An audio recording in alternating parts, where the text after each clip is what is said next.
Принято считать, что пенсионеры больше склонны к накоплениям, нежели к тратам. Сегодня люди старшего поколения перестали бояться кредитов и охотно берут деньги на ремонт, лечение и чтобы помочь детям и внукам. К примеру, жительница Сибая Наталья Николаевна Акилова на пенсии оформляет уже 3-й кредит. Я брала кредиты на остекление балкона, на пластиковые окна, на покупку бытовой техники.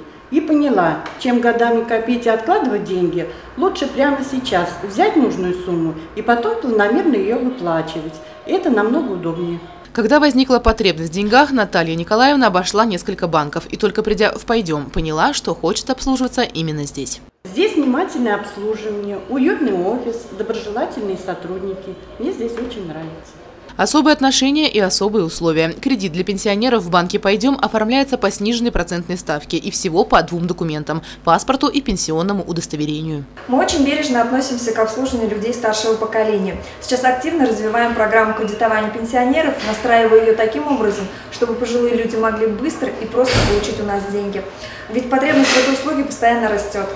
Оформить кредит в банке могут клиенты в возрасте до 70 лет на момент погашения займа. При этом в «Пойдем» учитываются все виды доходов пенсионеров, в том числе дополнительные. Поэтому даже если в других банках вам отказали, здесь вы сможете рассчитывать на получение кредита и получить большую сумму.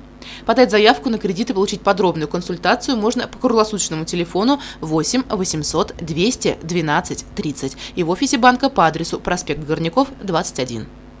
Елена Афанасьева, Радмир Сингулов, Любовь Карпова, телекомпания СТВ.